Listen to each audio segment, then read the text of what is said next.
माश जो मौजू है वो असल में रिस्क से जुड़ा हुआ है, हलाल और हराम से जुड़ा हुआ है। हमारी उसमें क्या बेअतदालियां हैं, इस तरफ मैं इंशाअल्लाह रोशनी डाल दूंगा। बहुत से लोगों को बुरा भी लग जाएगा क्योंकि ये मौजू है ही ऐसा।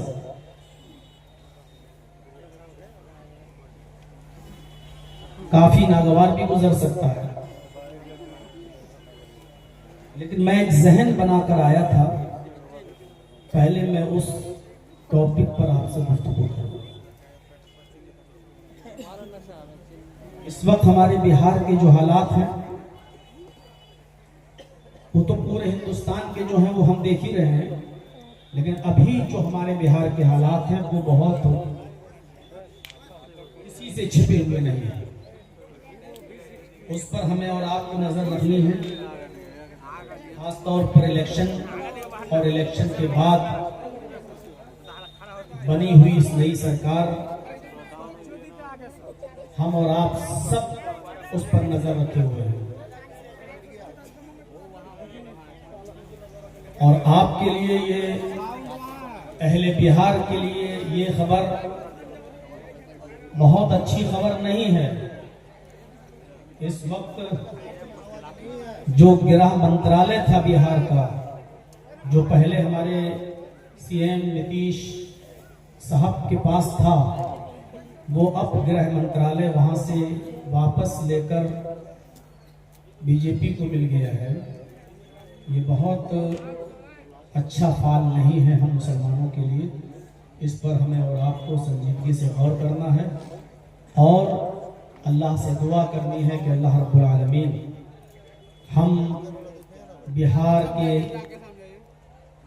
बिलखुसूस, बिलउमूम तो पूरे हिंदुस्तान के, बिलखुसूस बिहार के मुसलमानों पर अपना रहमत करम फरमाए।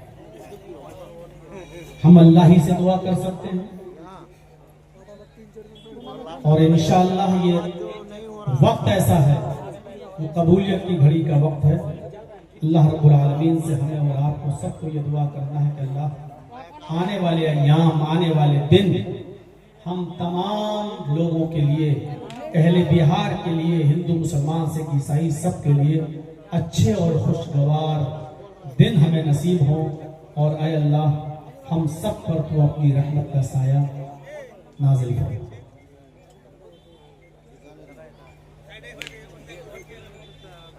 अब आपसे गुजारिश है कि बैठ जाइए। इस्लाम ने हमेशा से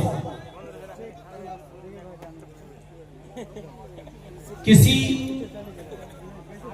एक कौम को तरजीह नहीं दी, हमेशा इस इंसानियत की फिक्र की है। और आज मैं आपको इंसानियत के ताल्लुक से इस्लाम का मिजाज क्या है, इस तरफ थोड़ी सी रोशनी डालना चाहता हूं। आज आपकी अक्सरियत है, आप अकलियत के ऊपर कितना जुल्म करते हैं या कितनी खैरख्वाही कर रहे हैं, यह आपको मालूम है। जब हमारी अक्सरियत थी तो उस वक्त हम अकलियत पर, अल्पसंख्यकों पर कितने मेहरबान थे, ये तारीख के आईने में, इतिहास के आईने में और सीरत तैयबा की रोशनी में हम बताना चाहते हैं। पहले कुरान करीम की वो आयत हम आपके सामने उठाते हैं जो मैंने खुतबे मसनूना के बाद पढ़ी है, जिसमें अल्लाह ताला ने सारी दुनिया के इंसानों को एक खानदान से जोड़ा है, एक कुंबे से जोड़ा है, एक कबीले से जोड़ा है और सबको भाई भाई कहा है। सिर्फ मुसलमानों को नहीं, सारी दुनिया के इंसानों को। या अय्युहन्नास इन्ना खलकनाकुम मिन ज़करिन व उन्सा वजअलनाकुम शुऊबन व क़बाइला लितआरफू इन्न अक्रमकुम इंदल्लाहि अत्क़ाकुम। है सारी दुनिया के इंसानों, है सारी दुनिया की मानव जाति, है संपूर्ण संसार के वासियों, इन्ना खलकनाकुम मिन ज़करिन व उन्सा, हमने तुमको एक ही मर्द से और एक ही औरत से पैदा किया है, एक ही पुरुष और एक ही स्त्री से जन्माए। तुम एक ही बाप की औलाद हो, एक ही मां की संतान हो। जब हम सब एक बाप के बेटे हैं तो एक बाप की औलाद आपस में भाई भाई होती है या नहीं होती है? किसी से भी आप पूछ लेंगे तो ये कहेगा हाँ। जब अल्लाह ने सारी दुनिया के इंसानों को ये कह दिया कि तुम्हारा बाप एक है और तुम्हारी मां एक है, तो इसका डायरेक्ट ऐलान ये है कि तुम सब आपस में भाई भाई। वजअलनाकुम शुऊबन व क़बाइल, लेकिन उसने इस बात का इनकार नहीं किया कि हमने तुम्हारी बिरादरियां नहीं बनाई। बिरादरियां बनाई हैं, शोबे हमने तुम्हारे बनाए हैं, जात और बिरादरियों में हमने तुमको बांटा है, पहचानने के लिए। एक दूसरे से बड़े नहीं हो, एक दूसरे पर फख्र करने के लिए नहीं। कोई खान ये नहीं कह सकता कि मैं अंसारी से ऊपर हूं, कोई अंसारी ये नहीं कह सकता कि मैं तुर्क से ऊंचा हूं, कोई तुर्क ये नहीं कह सकता कि मेरी कास्ट सबसे बड़ी है। ये हमारे और आपकी विचारधाराओं में फर्क हो सकता है, लेकिन माफ कीजिएगा, इस्लाम ने यह फर्क नहीं रखा। वजअलनाकुम शुऊबन व क़बाइल, हमने तुम्हारे शोबे बनाए, बिरादरियां बनाई, कबीले बनाए, जातें बनाई। लितारफू, इसलिए बनाई ताकि तुम एक दूसरे को पहचान सको। अरे तुम जर्जी साहब को जानते हो? हाँ, अच्छा वो फला बिरादरी का, हाँ, अच्छा वो फला शहर का, जी। बस इसलिए बनाई ताकि तुम पहचान सको। तुम में कोई बड़ा नहीं, तुम में कोई छोटा नहीं, सब बराबर है। हाँ, अल्लाह की नजर में बड़ा है, अल्लाह की नजर में छोटा भी है, लेकिन अल्लाह की नजर में बड़ा कौन है? इन्न अक्रमकुम इंदल्लाहि अत्क़ाकुम, अल्लाह की नजर में साहिब इज्जत वो है, मुअज़्ज़ज़ वो है, मुशर्रफ वो है, अच्छा वो है, सबसे ऊंचा वो है जो अल्लाह से सबसे ज्यादा डरने वाला है। जो अल्लाह से सबसे ज्यादा डरता है वो सबसे मुअज़्ज़ज़ है, वो सबसे ज्यादा मुकर्रम है।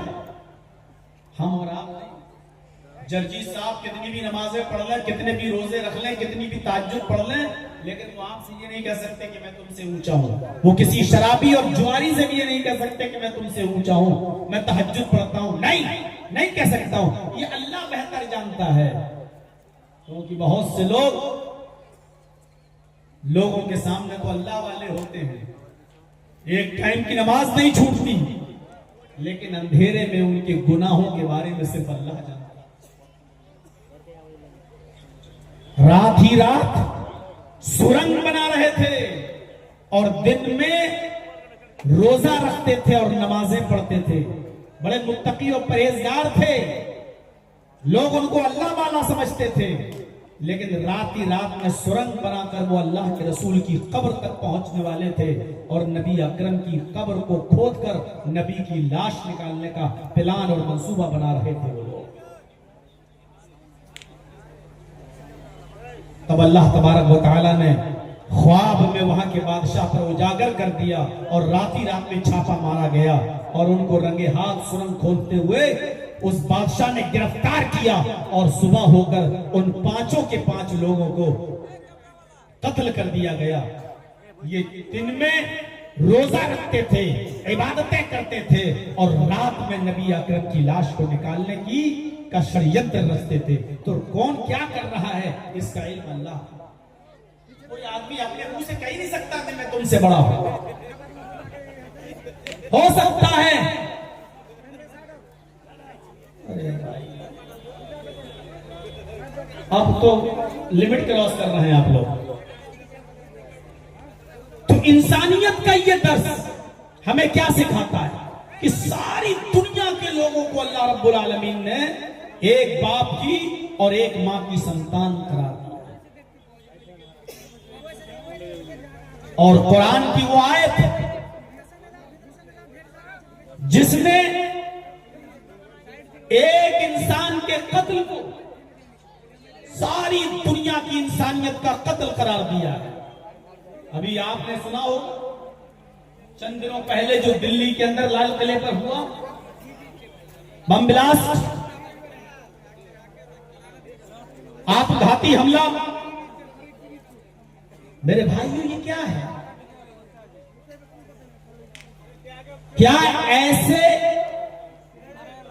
हमलों को दुनिया का कोई धर्म, कोई भी धर्म क्या ऐसे हमलों को जायज कह सकता है? कुरान करीम की आयत गौर से सुनिए। और ये हमला करने वाले मेरे भाइयों कोई आम इंसान नहीं थे, गरीब लोग नहीं थे। रिसर्च में सामने आ रहा है डॉक्टर की एक टीम उसके साथ जुड़ी हुई है, MBBS, MS, MD डॉक्टर। गौर कीजिए, क्या इन लोगों के सामने कुरान की आयत नहीं आई? मन कतला नफ्सन बिगैरि नफ्सिन औ फसादिन फकअन्नमा कतला अन्नास जमीआ। जिसने किसी एक इंसान को, एक नफ्स वाहिद को कत्ल किया, एक इंसान को, हिंदू मुस्लिम की कैद नहीं, एक मनुष्य को, एक इंसान को कत्ल किया बिना किसी गलती के, बिना फसाद के, अगर उसको बेकसूर मार डाला, कुरान कहता है उसने एक इंसान को नहीं मारा, फकअन्नमा कतला अन्नास जमीआ, उसने पूरी दुनिया की इंसानियत को कत्ल कर डाला, उसने पूरी दुनिया की मानवता का मर्डर कर डाला। पूरी दुनिया की इंसानियत का कत्ल, एक इंसान का कत्ल, पूरी दुनिया की इंसानियत का कत्ल। अब आप बताइए इस आयत के होते हुए कौन किसी का कत्ल कर सकता है? यह है इस्लाम। आप हजरत उमर फारूक रज़ी अल्लाह ताला अन्हु का जब जमाना था, जब वो खलीफा थे और पूरी रियाया उनके अंडर में थी, यहां तक कि यहूदी और ईसाई भी उनके अंडर में थे, तो जानते हो अल्पसंख्यकों के साथ उन्होंने क्या बर्ताव किया? अकलियत के साथ उनका क्या बर्ताव था? आज हम अपने समाज में नजर डालें कि अल्पसंख्यकों के साथ क्या ये सुलूक हो रहा है? हीरा एक शहर है, हीरा मुल्क शाम का एक शहर है जिसका नाम हीरा, आज भी वो शहर मौजूद है सीरिया में। उस शहर का नाम है हीरा। उस हीरा शहर के अंदर एक मुसलमान ने एक यहूदी को कत्ल कर दिया, एक यहूदी को कत्ल कर दिया। अल्लामा ज़ेलई रहमतुल्लाह अलैह इस वाक़े को नस्मुर राया में नकल करते हैं अपनी मशहूर किताब में। हजरत उमर फारूक के जमाने में मुल्क शाम के शहर हीरा में रहने वाले एक मुसलमान ने एक यहूदी को कत्ल कर दिया। नाम याद रखिएगा, मुसलमान कत्ल करने वाला था और जिसको कत्ल किया गया वो यहूदी था। एक मुसलमान ने एक यहूदी को कत्ल कर दिया। बात आई गई हो गई, मक्खन वक्खन लगाकर मामले को सॉल्व कर लिया गया। लेकिन मदीने में बैठे हुए हजरत उमर फारूक के कानों में यह आवाज गई, किसी ने बताया कि मुल्क शाम में अकलियत का एक आदमी मारा गया, अल्पसंख्यक समाज का एक आदमी कत्ल कर दिया गया और बहुसंख्यक ने यानी मुसलमानों में से एक मुसलमान ने उस यहूदी को कत्ल किया। पूछा गया फिर मुल्क शाम के अमीर क्या कर रहे हैं? वहां के गवर्नर ने उस मुसलमान को सजा क्यों नहीं दी? हजरत उमर फारूक ने वाली हीरा को लेटर लिखा। हजरत उमर फारूक ने वाली हीरा को लेटर लिखा। हीरा के जो वाली थे गवर्नर, उनको खत लिखा कि फौरन उस मुसलमान को अरेस्ट कर लिया जाए, उस मुसलमान को जिसने कत्ल किया यहूदी का उसको गिरफ्तार कर लिया जाए। और आए वाली हीरा उस मुसलमान को अरेस्ट करने के बाद उस मकतूल के बुरसा के सामने पेश किया जाए। मकतूल के बुरसा को इख्तियार दिया जाए, वो चाहे तो फिदिया लेकर दैत लेकर मुसलमान को छोड़ दें या माफ कर दें, और अगर वो दैत लेकर नहीं छोड़ना चाहते और माफ भी नहीं करना चाहते तो बुरसा को इख्तियार है कि खून के बदले में खून, कत्ल के बदले में कत्ल, वो चाहें तो ये इंतकाम भी ले सकते हैं। ये हजरत उमर फारूक का बर्ताव अकलियत के साथ। वाली हीरा के हाथ में खत आता है, उसने हजरत उमर फारूक का जैसे ये लेटर पढ़ा, मुसलमान को गिरफ्तार कर लिया। आज ये सूरत हाल कहीं आप देख सकते हैं? इंसाफ हो तो सबके साथ हो। ये इंसाफ का कौन सा तकाजा है कि आजम खान साहब के पास अगर पैन कार्ड 2 हैं तो 7 साल की सजा, और स्मृति ईरानी के पास 2 पैन कार्ड हों तो वो आजादी के साथ घूम रही हैं। आजम खान साहब के साथ नाम मुसलमान जुड़ा हुआ है। मेरे भाइयों, अल्पसंख्यकों के साथ क्या सुलूक था उस जमाने में, ये एक चीज मैं आपके सामने रखना चाहता हूं। जब हमारी तादाद थी, जब हम बहुसंख्यक थे, उस वक्त भी अकलियत पर जुल्म नहीं होने थे। हजरत उमर फारूक का लेटर मिलकर वाली हीरा ने उस मुसलमान को अरेस्ट कर लिया, उस मुसलमान को गिरफ्तार कर लिया।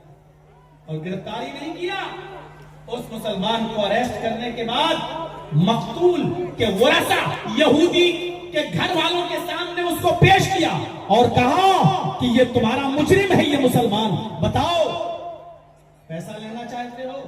जितना माल चाहते हो उतना माल देने के लिए तैयार हूं, इसको छोड़ दो। घर वालों ने मना कर दिया कि इंसाफ अगर दिलाना ही है तो इंसाफ का तकाजा ये है कि हम माल लेकर इसको माफ नहीं करें। कहा फिर ऐसे ही माफ कर दो।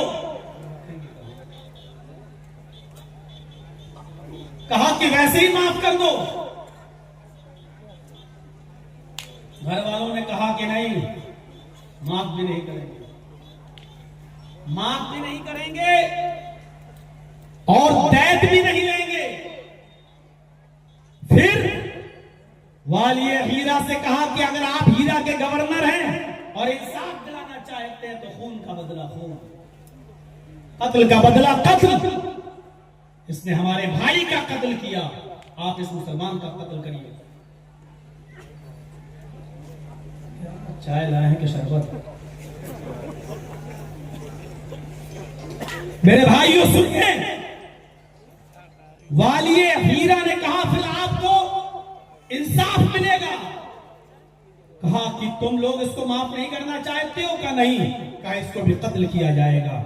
ये उस जमाने की बात है जब हमारी अक्सरियत थी, ये उस जमाने की बात है जब अमीरुल मोमिनीन हजरत उमर फारूक थे, ये उस जमाने की बात है जब यहूदी और ईसाई कुछ नहीं कर सकते थे, पूरा पावर हजरत उमर फारूक के हाथ में था। ऐसे माहौल में उस मुसलमान को अरेस्ट किया गया और जुमे के दिन उस मुसलमान को कत्ल का फरमान नाफिज किया गया। घर वाले भी मौजूद हैं। यहां ऐसा सिस्टम नहीं है कि फांसी घर में एक डॉक्टर रहेगा, एक जेलर रहेगा, दो और आदमी रहेंगे और एक ये रहेगा और उसके बाद में बस फांसी। नहीं, वहां तो मंजर आम पर सबके सामने मेरे भाई बिल्कुल आम चौराहे पर कत्ल किया जाना था। यहूदी के सारे घर वाले आज इस मंजर को देख रहे हैं और शाम की उस बस्ती हीरा के अंदर उस मुसलमान को यहूदी के कत्ल के जुर्म में कत्ल कर दिया। यहूदी के कत्ल के जुर्म में कत्ल कर दिया गया। इसको कहा जाता है इंसानियत का एहतराम। हजरत उमर ने यह नहीं देखा कि मरने वाला यहूदी है, हमारा क्या जा रहा है। यहां तो इंसाफ के नाम पर छीछा लेखन होती है। वही बिल्कीस है जिसके सब कुछ खोया, जिसके साथ बलात्कार किया गया, जिनके दोषियों को उम्र कैद की सजा हुई। लेकिन अफसोस ये कि गुजरात की सरकार की एप्लीकेशन पर केस वापस लेकर उनको छोड़ा गया, लेकिन फिर सुप्रीम कोर्ट ने दखल दिया तो फिर वो अंदर चले गए। यहाँ इंसाफ के साथ तो छीछल लेथर होती है। मेरे भाइयों, यहाँ तकाजा देखिए, हजरत उमर फारूक रज़ियल्लाहु ताला अन्हु ने कहा कि आए वाली हीरा, तुम्हारी गवर्नरी छीन लेंगे अगर उस यहूदी को इंसाफ नहीं मिला तो। ये था अक़लियत के साथ सुनो। और ये वाकया तो आपने 50 बार सुना होगा अपने खतीबों से। मिस्र के अंदर आमर इब्ने आस गवर्नर थे। मिस्र के अंदर आमर इब्ने आस गवर्नर थे और आमर इब्ने आस का एक बेटा एक यहूदी बच्चे से कहता, आओ घोड़ा दौड़ाने में तुम बहुत होशियार हो, चलो घोड़ा दौड़ा के देखो कौन आगे निकलता है, देखें तुम अच्छा चलाते हो या मैं अच्छा दौड़ाता हूं। दोनों ने घोड़ा दौड़ाया। यहूदी बच्चा घोड़ा दौड़ाने में एक्सपर्ट था। उसने घोड़े को एड़ लगाई और घोड़ा छलांग लगाता हुआ हजरते अमर इब्ने आस के बेटे से आगे निकल गया। अमर इब्ने आस के बेटे से आगे निकल गया। अमर इब्ने आस के बेटे को गुस्सा आया, कमीना मुझसे आगे कैसे निकला। वो अपने घोड़े से उतरता है अमर इब्ने आस का बेटा, और उसने वो एक कोड़ा लिया और उसने यहूदी लड़के के कोड़ा मार दिया। वहां कुछ लोग इकट्ठा हो गए और उन लोगों ने समझाया कोई बात नहीं, उस यहूदी बच्चे को, ये हमारे इब्ने आस का बेटा है, ये यहाँ के गवर्नर का बेटा है, अरे चलो कोई बात नहीं, मामला रफा दफा करो।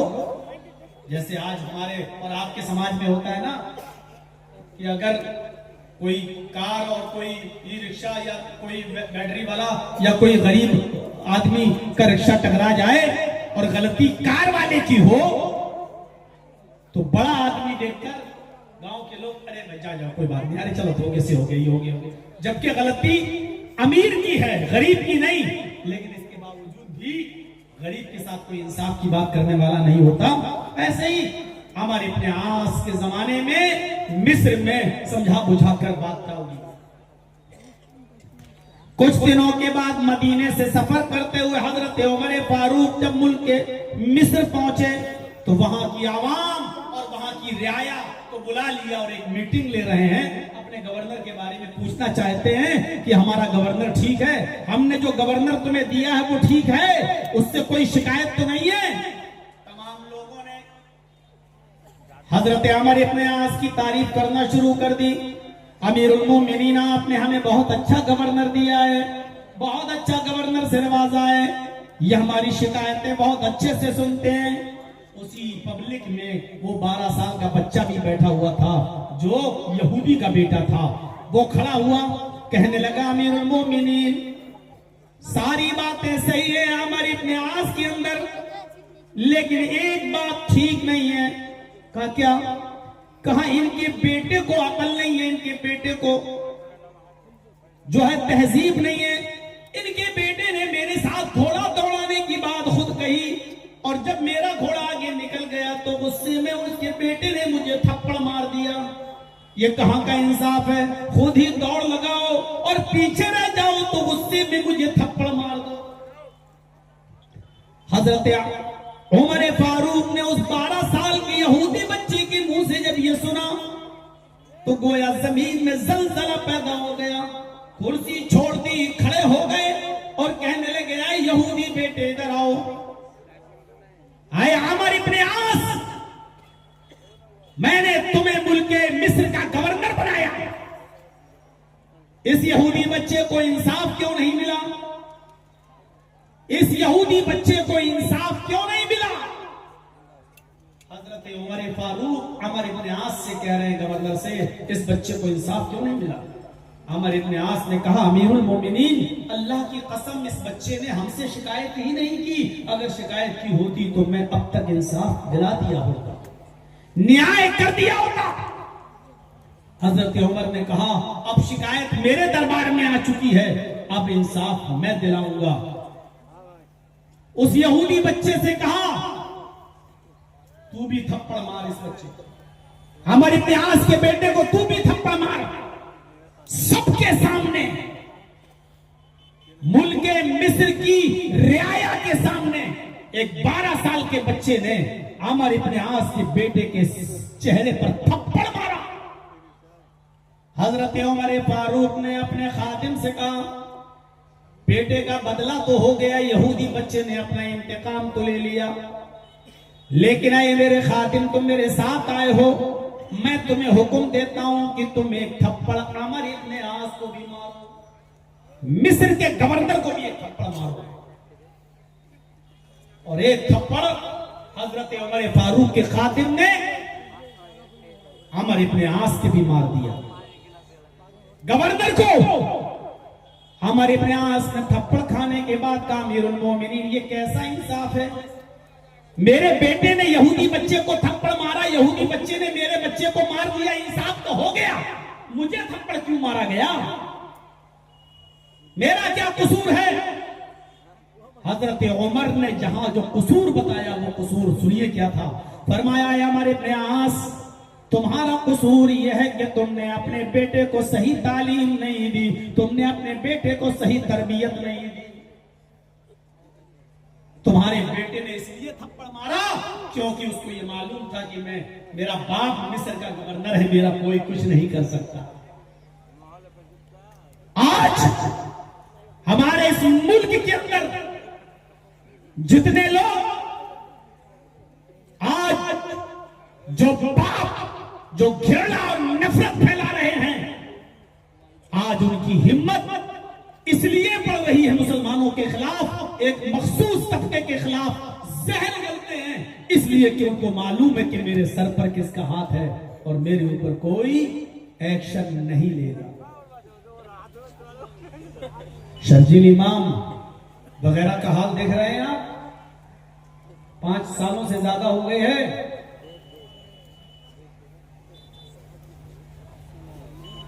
जिन धाराओं में बंद हैं उन धाराओं में इतनी सजा भी नहीं है जितने दिनों से वो बंद हैं,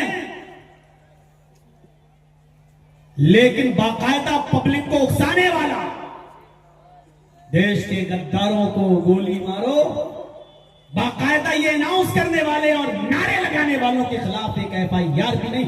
क्यों? क्योंकि वो जानते हैं कि हमारे ऊपर किसका हाथ है। हमारी अक्सरियत थी, हम अकलियत के साथ क्या करते थे? तुम्हारी अक्सरियत है, तुम अकलियत के साथ क्या कर रहे हो? मापदंड देखो। अमर इब्ने आस, तेरे बेटे को हिम्मत इसलिए हुई थप्पड़ मारने की क्योंकि वो जानता था कि मैं गवर्नर का बेटा हूं, मेरा कोई कुछ नहीं कर पाएगा। ये थप्पड़ तुझे याद दिलाता रहेगा और अपने बेटों को और अपनी औलाद को तुम अच्छी तरबियत। ये अकलियत के साथ सुलूक था। ये तो जान की बात रही, उनके माल की भी हिफाजत होती थी, उनके माल की भी हिफाजत होती थी। एक बस्ती से हजरत उमर फारूक के सिपाही गुजर रहे हैं, रास्ते में खेत पड़ता है, उनको चक्कर लगाकर बहुत लंबा रास्ता तय करना पड़ रहा था। हजरत उमर फारूक के फौजियों को वो अगर वो दूर से रास्ते से जा रहे थे तो बहुत लंबा सफर हो रहा था, कई किलोमीटर कई मील का रास्ता, और गाड़ियां तो थी नहीं उस जमाने में, यही घोड़े और ऊंटों का सफर होता था। उतना लंबा सफर करने से बेहतर है कि इस खेत से निकल जाए। खेत में फसल लगी हुई थी और खेत जिम्मियों के थे, यहूदियों के थे, यहूदियों के। हजरत उमर फारूक की फौज उन यहूदियों के खेतों से गुजरती हुई अपने घोड़ों को दौड़ाती हुई निकल गई और उनकी फसलों को तबाह बर्बाद करती चली गई। जो फसल थी उन फसलों को खराब करती हुई आगे बढ़ गई। इन जिम्मियों ने, इन यहूदियों ने जो टैक्स लेकर, टैक्स देकर, जजिया देकर रहते थे, शिकायत पहुंचाई हजरत उमर फारूक के पास। आपके फौजी आम रास्ता छोड़कर, आपके फौजी हमारे खेतों से गुजर गए हैं और हमारी फसल बर्बाद कर गए हैं। अमीरुल मोमिनीन आइए और मुआयना कर लीजिए कि हमारी कितनी फसल बर्बाद हुई।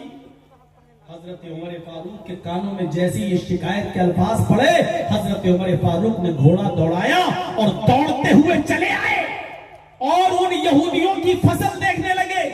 पूछा कि कौन निकला है यहां से? कहा आपके फौजी लोग यहां से नहीं गए, यहां से गए, क्योंकि यहां से करीब का रास्ता था, 1 मील जाना था और यहां से घूमकर उनको 15-20 मील जाना था, इसलिए उन्होंने हमारी खेतों की फसलों को बर्बाद कर दिया। हजरत उमर फारूक रज़ियल्लाहु ताला अन्हु ने तखमीना लगाया कि सब हिसाब किताब जोड़कर मुझे बताओ कि तुम्हारा कितना नुकसान हुआ है। उन यहूदियों ने, उन जिम्मियों ने उसका हिसाब किताब जोड़ा और एक लेटर लिखकर हजरत उमर फारूक के पास पहुंचाया कि हम तमाम किसानों का, काश्तकारों का 10,000 दिरहम का नुकसान हुआ है। आप 10,000 दिरहम अगर हमें दे देंगे तो हम लोग आपस में बांट लेंगे, हम उस नुकसान की तलाफी कर लेंगे। लेटर हजरत उमर फारूक के पास पहुंचा। हजरत उमर फारूक ने फौरन देखा 10,000 दिरहम, बैतुल माल से 10,000 दिरहम निकलवाए और उसी वक्त उनको 10,000 दिरहम दिलवाए। बैतुल माल से उनकी मदद की, मुआवजे में कमी नहीं की। सरकारी गाड़ी से आपका बेटा एक्सीडेंट में मर जाए, गवर्नमेंट आपको आपकी मर्जी के मुताबिक मुआवजा नहीं देगी। ठीक है, मर गया, 1 लाख दे दो, 2 लाख दे दो, 5 लाख दे दो, मुआवजा खत्म। हजरत उमर फारूक ने, उन्होंने 10,000 दिरहम बताए, हजरत उमर ने 9,999 नहीं किए, 10,000 दिरहम फौरन उनको बैतुल माल से निकाल के दे दिए। उनकी जान की भी हिफाजत हजरत उमर फारूक किया करते थे और उनके मालों की भी हिफाजत हजरत उमर फारूक रज़ियल्लाहु ताला अन्हु किया करते थे, अक़लियत के, अल्पसंख्यकों के साथ। हम कहां हैं? लेटेस्ट और नई तकरीर हमने आज आपके सामने छेड़ी है, ये बताने के लिए कि इस चीज को आम करो कि अकलियत की जिम्मेदारी अक्सरियत पर होती है, अक्सरियत पर। हजरत उमर फारूक निकले गश्त करने मदीने में। एक यहूदी बूढ़ा आदमी, एक यहूदी बूढ़ा आदमी भीख मांग रहा है। हजरत उमर फारूक रज़ियल्लाहु ताला अन्हु घोड़े से उतर जाते हैं और उस यहूदी बूढ़े आदमी के पास पहुंच जाते हैं। उस यहूदी बूढ़े आदमी के पास पहुंच जाते हैं और उस बूढ़े आदमी से पूछते हैं, तुम भीख कैसे मांग रहे हो? उसने कहा, अमीरुल मोमिनीन, खर्चा चलाने के लिए के बैतुल माल से कुछ नहीं मिलता, बुढ़ापे को पहुंच चुका हूं, मुझे कुछ नहीं मिलता, उल्टा मुझे टैक्स भी देना पड़ता है, जिजिया भी देना पड़ता है। जैसे आप लोग और हम लोग इनकम टैक्स देते हैं गवर्नमेंट को, ऐसे ही उस जमाने में जो यहूदी और ईसाई रहते थे वो जिजिया देते थे। भाई आप टैक्स दे रहे हैं, उसी टैक्स के पैसों से आपकी जान की और आपके माल की हिफाजत की जिम्मेदारी हुकूमत की है। हम जो गवर्नमेंट को टैक्स देते हैं, गवर्नमेंट उसी टैक्स के पैसों से हमारी हिफाजत के इंतजाम करती है। तो यही मामला उधर भी था, ये जिजिया कहलाया जाता था। जिजिया अरबी में उसको यही कहा जाता है, जिजिया। तो मेरे भाइयों, वो बूढ़ा कहता है अमीरुल मोमिनीन मैं यहूदी हूं और जिजिया देना पड़ता है, मुझे मदीने में रहना है तो टैक्स देना पड़ता है हमें, और फिर हमें अपना खर्चा भी तो निकालना है। मैं यहूदी हूं, बैतुल माल से तो हमें कुछ मिलता नहीं है, राजकोष से फंड से तो हमें कुछ मिलता नहीं है। हजरत उमर फारूक ने उस बूढ़े को उठाया, उठो और मेरे घोड़े पर बैठ जाओ। हजरत उमर फारूक ने उसको अपने घोड़े पर बिठाकर अपने घर ले गए। पहले उसको खाना खिलाया, पानी पिलाया, और फिर बैतुल माल के कैशियर को, खजानची को, ट्रेजरी को बुलाया, और बुलाने के बाद कहा कि सुनो, ये जब तक जवान था इससे हम टैक्स लेते थे, ये जब तक जवान था हम इससे टैक्स लेते थे और ये हमें टैक्स देता था। अब ये टैक्स देने की पोजीशन में नहीं, बूढ़ा हो चुका है, तो अब हमारी जिम्मेदारी है कि इसका ख्याल रखा जाए। जब तक ये जवान था इसने हमें टैक्स दिया, लेकिन अब बेचारा बूढ़ा हो चुका है, तो अब हमारी जिम्मेदारी है कि हम इसका ख्याल रखें। आज के बाद इससे जिजिया नहीं लिया जाएगा, आज के बाद इससे टैक्स नहीं लिया जाएगा। और इस बूढ़े के ऊपर अंदाजा लगाओ एक महीने में कितना खर्च पड़ता होगा खाने पीने का। इस बूढ़े के घर में पूरे महीने का राशन पहुंचाना ये बैतुल माल के कैशियर की जिम्मेदारी है। ये बूढ़ा भीख नहीं मांगेगा, आज के बाद बैतुल माल से इसको राशन मिलेगा, खाना पानी बैतुल माल से दिया जाएगा। टैक्स भी माफ किया, और उस बूढ़े का जब तक वो जिंदा रहा उसके पूरे खर्चे की जिम्मेदारी हजरत उमर फारूक ने उठाई। ये था अल्पसंख्यकों के साथ हजरत उमर फारूक का अदल और इंसाफ। इसी भारत की सरजमीन पर हूं, इसी बिहार की सरजमीन पर बोल रहा हूं। महात्मा गांधी जी ने अपनी मशहूर किताब सत्य और अहिंसा के अंदर हजरत उमर फारूक का इसीलिए नाम लिया। महात्मा गांधी जी ने कहा है, अगर देश में अमन, सुकून और शांति देना चाहते हो तो हजरत उमर फारूक जैसा न्याय, हजरत उमर फारूक जैसा इंसाफ इस देश के अंदर कायम करना होगा, तभी इस देश में अमन और शांति और सुकून फैल सकता है। महात्मा गांधी जी ने नाम भी लिया तो हजरत उमर फारूक का नाम। नहीं देखते थे कि कौन क्या है, सिपाही है हजरत उमर फारूक का, और एक यहूदी के बाग में घुस गया गार्डन में, उसको भूख लगी थी, अंगूर तोड़ के खाने लगा, अंगूर तोड़ के खाने लगा। उस जिम्मी ने, उस यहूदी ने हजरत उमर से कहा कि आपका एक सिपाही मेरे बाग में मेरी परमिशन के बगैर घुस गया और उसने मेरे बाग से अंगूर तोड़े और खाने लगा। हजरत उमर उस यहूदी की शिकायत पर फौरन दौड़ते हुए आए और बाग में घुस गए। क्या देखते हैं कि वाकई उनका सिपाही उस बाग से अंगूर तोड़ के खा रहा था, और हाथ भी पकड़ लिया। हजरत उमर ने कहा, क्या इस बाग के मालिक से तुमने परमिशन ली? उस सिपाही ने कहा, नहीं। फिर तुम अंदर कैसे घुस गए? कहा, अमीरुल मोमिनीन ये मेरी गलती है, मैं क्यों घुस गया, लेकिन एक बात आपको मैं बता देता हूं। कहा, बताइए। सफाई पेश करने का पूरा हक दिया, बोलो क्यों घुसे हो? कहा, अमीरुल मोमिनीन मेरी ड्यूटी आपने यहां लगाई है, मैं यहां ड्यूटी कर रहा हूं, आसपास कहीं कोई होटल नहीं, कोई खाने की चीज नहीं, और मेरी तनख्वाह इतनी कम है कि मेरी जेब में एक पैसा भी नहीं। मुझे शदीद भूख लगी थी, मुझे बहुत तेज भूख लग रही थी, मेरे पास और कोई रास्ता नहीं था, इसलिए मैं इस बाग में घुस गया। भूख की शिद्दत की वजह से मेरे पेट के दोनों किनारे चिपके जा रहे हैं। अमीरुल मोमिनीन मैंने कोई चोरी नहीं की, की, मैंने कोई डाका नहीं डाला। हाँ, मैंने इसे इजाजत नहीं ली और दिन के उजाले में मैंने अंगूर तोड़ा और खाने लगा। अमीरुल मोमिनीन, भूख की शिद्दत की वजह से मैंने ऐसा किया था। अब चाहे ये मेरी गलती मान लो, चाहे मेरी मजबूरी मान लो, हाँ मुझे भूख ने मजबूर कर दिया इसके अंगूर तोड़कर खाने के लिए। हजरत उमर फारूक ने कहा, तुम्हारी जेब में कुछ हो तो इस यहूदी को उसका मुआवजा दो, इस अंगूर का जो तुमने तोड़ा है उसका मुआवजा दो। कहने लगा, अमीरुल मोमिनीन, मेरी जेब में कुछ नहीं है, आपकी अदालत से, आपके दरबार से मुझे इतनी सैलरी नहीं मिलती है, पूरे महीने तो घर का खर्च चलता नहीं, मैं इसको कहां से दूं। हजरत उमर फारूक ने कहा, ठीक है, फिर इस यहूदी को जिसका ये बाग है उसको इन अंगूरों का मुआवजा बैतुल माल से दिया जाएगा।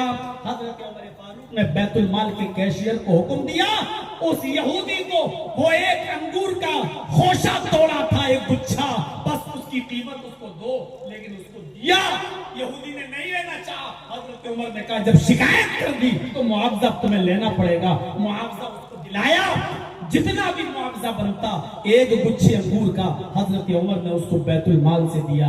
हमारे जिन घरों पर बुलडोजर चले हुए हैं, क्या है कोई ऐसी अदालत जो ये फैसला कर सके कि इन बुलडोजर चले हुए मकानों को दोबारा से बनाया जाए और असर नौ दोबारा तामीर किया जाए?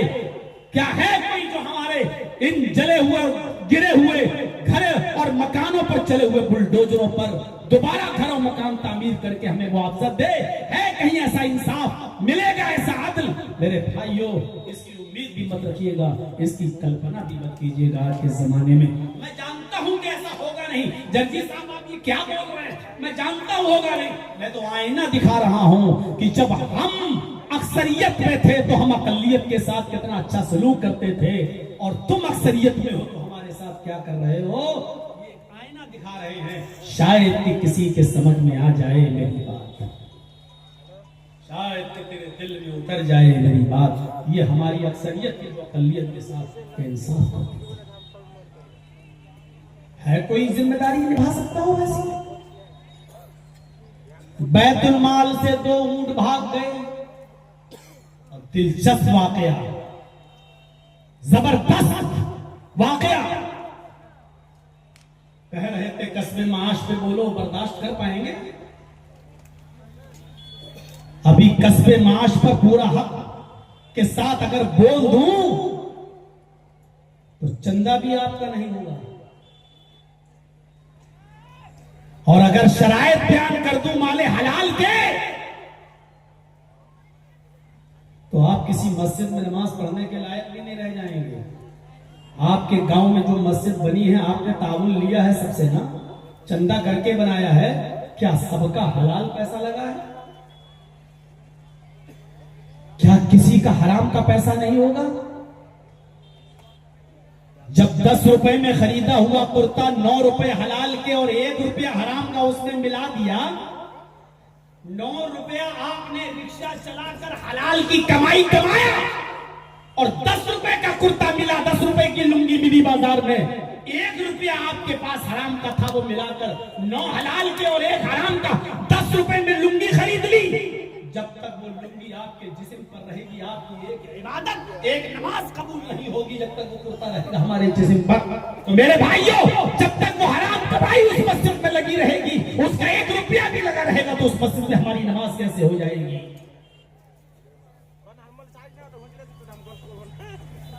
सब जो आपके कब्रिस्तान में चंदा दे रहे हैं, सब माले हलाल का ही दे रहे हैं, कोई हराम का नहीं दे रहा होगा, फिर तो आप मौजूद दो तो सोच समझ के दो कि किस पर गिरेगा, और गिरेगा तो इस पर फर्क तो नहीं पड़ जाएगा चंदे पर। कस्बे माश और हमारी और अभी तो बेअतदालियों में गए नहीं है, बेअतदालियों में जाएंगे तो मेरे भाइयों, क्या क्या तरीके हमने आज माले हराम के अपना रखे हैं, माले हराम के, जिसको कुरान ने कहा, या अय्युहल्लज़ीना आमनू ला ताकुलू अम्वालकुम बैनकुम बिल बातिल। ऐ मुसलमानों, तुम आपस में दूसरे का माल बातिल तरीके से मत खाओ। इस्लाम ने ये नहीं कहा ना, बातिल तरीके से कहा, बातिल तरीके से मत खाओ, यानी कोई भी गलत तरीका नहीं अपना सकते हो। जर्जीत साहब के पास एक मोबाइल है और मान लीजिए एक मोबाइल है और हमारा खराब हो गया है, ये किसी को दिया, भाई साहब मैकेनिक को ले लीजिए मोबाइल हमारा, जरा संभालिए तो देखिए। अब जजी साहब मोबाइल संभालने वाले हैं, मैकेनिक है, उनको मालूम है कि बहुत महंगा सेट है। अरे हम बता नहीं रहे हैं, आप लोग जानते होंगे कौन सा है। कसम खुदा की मुझे चलाना ही नहीं आता है, अल्लाह की कसम। पहली बार इसको लिया है, लिया क्या किसी ने गिफ्ट दे दिया है। अब हम अगली मर्तबा जब आएंगे तो उसको छोड़ देंगे, क्योंकि हमें चलाना ही नहीं आ रहा है। और इससे अच्छा ये मोबाइल मेरा बेटा चला लेता है, छोटा सा 8-9 साल का मेरा बच्चा वो बेहतरीन अंदाज से चला लेता। हमें आ ही नहीं रहा है इसको चलाना। बार बार हम लोग बार बार कह रहे हैं कि कौन सा लोग कैसे इस्तेमाल कर लेते हैं इसको। तो अब हमने जजी साहब ने देखा बड़ा महंगा मोबाइल है, हाँ साहब, और मालूम है 1000 रुपए में संभल जाएगा, इसमें एक चीज डाल देंगे 1000 रुपए में ये बन जाएगा। जजी साहब ने कहा साहब इसमें तो ये चीज खराब हो गई है, कम से कम 15,000 रुपए पड़ेंगे। अब 15,000 से कुछ सौदा करते हुए आओगे, 10,000 क्यों आओगे?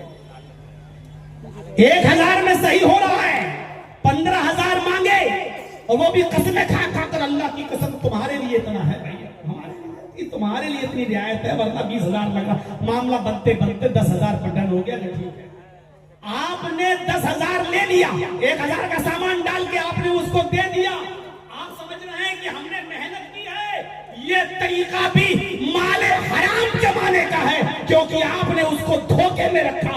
आपने कहा, आप उससे अगर ये कहते कि सामान तो 1,000 का पड़ेगा, लेकिन मैं आपसे 15,000 लूंगा, कोई गलत नहीं था। लेकिन आपने कहा कि बहुत महंगा मोबाइल है, सामान भी महंगा आएगा और इसमें 15,000 रुपए का खर्चा पड़ेगा, और टालते टालते 10,000 पे, और आप उससे कह रहे हैं कि नहीं साहब 1,500 भी, हमारे भी तो बीवी बच्चे हैं साहब, इतना भी नहीं बचेगा तो क्या बचेगा। आप इस तरीके से अगर आपने पैसा कमाया और ये हराम है।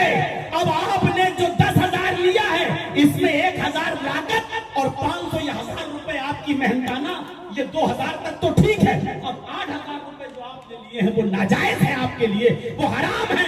अब आप आए जयनगर के जलसे में, आपने उसी 8,000 में से 1,000 रुपए कब्रिस्तान को चंदा दिया। मौलाना साहब वही बोलो जो बोल रहे थे, ये छोड़ दो कस्बे हमारा, ये तो फिर आप जिससे चंदा लेंगे वो चंदा भी नहीं देगा। वही मैंने कहा था कि आप बर्दाश्त कर पाएंगे।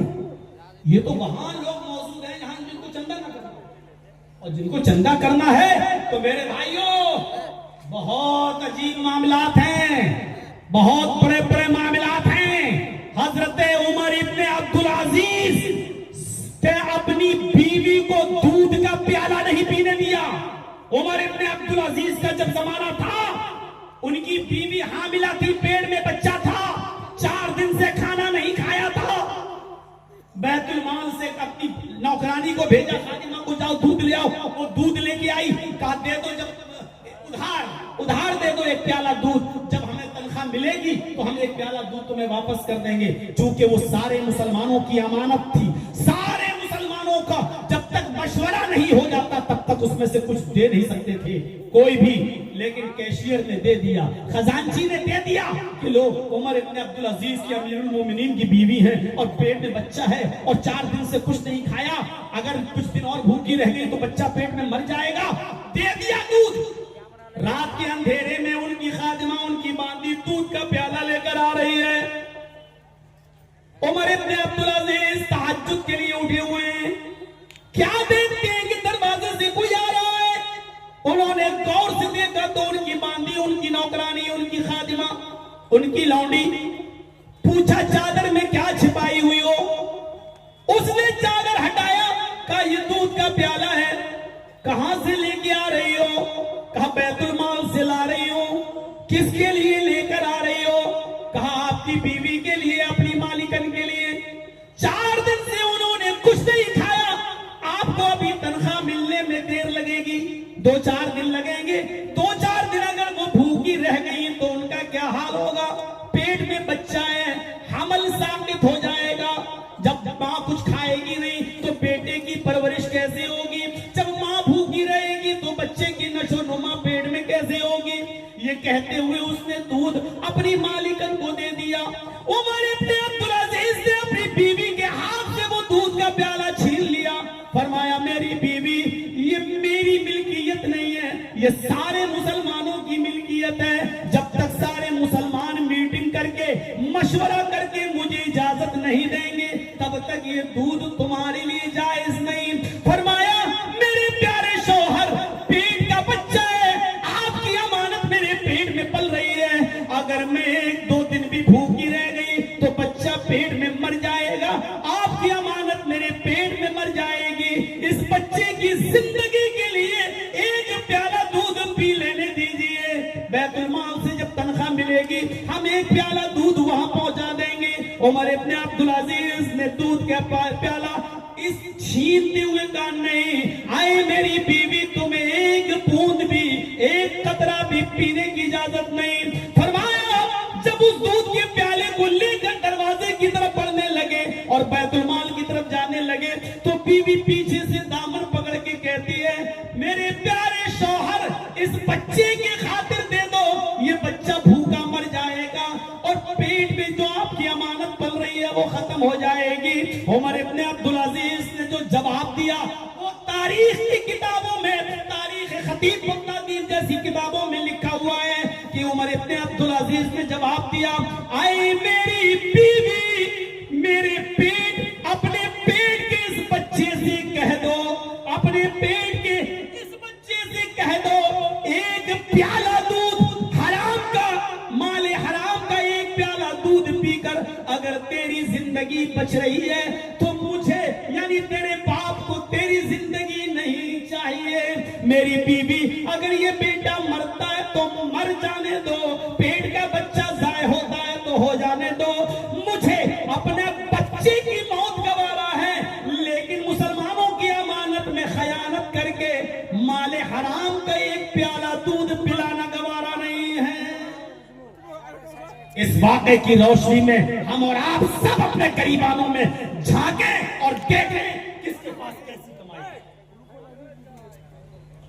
है। चाय वाले बीच में काहे रोक रहे हैं भाई, डिस्टर्ब करते हैं। बैठ जाओ, ए भैया बैठ जाओ।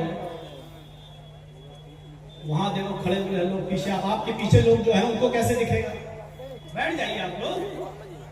ये था, और माफ करिएगा मौजू आपका दिया हुआ है, हम नहीं चाहते थे कि इस पर अब जहन में था तो कह दिया। ये था उमर इब्ने अब्दुल अजीज का तकवा, अपनी बीवी को दूध का प्याला नहीं पीने दिया और अल्लाह ताला ने इस तकवे की बरकत से उनके पेट के बच्चे को जिंदा रखा। और ऐसा कौन होगा, यही अमीरुल मोमिनीन है, यही अमीरुल मोमिनीन उमर इब्ने अब्दुल अजीज। कल ईद है, सुन रहे हैं, कल ईद, आज चांद हो चुका है। बीवी कह रही है, मेरे शौहर कल आप कौन से कपड़े पहनकर नमाज पढ़ाने जाएंगे? अमीरुल मोमिनीन कौन से कपड़े पहनकर नमाज पढ़ाने जाएंगे? कहा कि बीवी कोई धुला हुआ कपड़ा होगा। कहा हाँ, नया कपड़ा नहीं है। कहा कोई बात नहीं। शौहर ने बीवी से पूछा, बीवी तुम कौन सा कपड़ा पहनोगी? कहने लगी मैं भी धुला हुआ कपड़ा पहन लूंगी, नया कपड़ा मेरे पास भी नहीं है। फिर बीवी ने कहा, मेरे शौहर, प्यार से, मेरे शौहर हम पुराने पहन लेंगे कपड़े, आप पुराने पहन लेंगे कपड़े, लेकिन हमारा एक बच्चा है, कम से कम उसके लिए तो नए कपड़े का इंतजाम कर दो। कल पड़ोस के बच्चे नए कपड़े पहनकर ईदगाह जाएंगे, हमारा बच्चा पुराने कपड़े पहनकर जाएगा। वो जिद कर चुका है, मुझे नए कपड़े चाहिए, मैं अपने बच्चे के लिए नए कपड़े का इंतजाम कैसे करूं?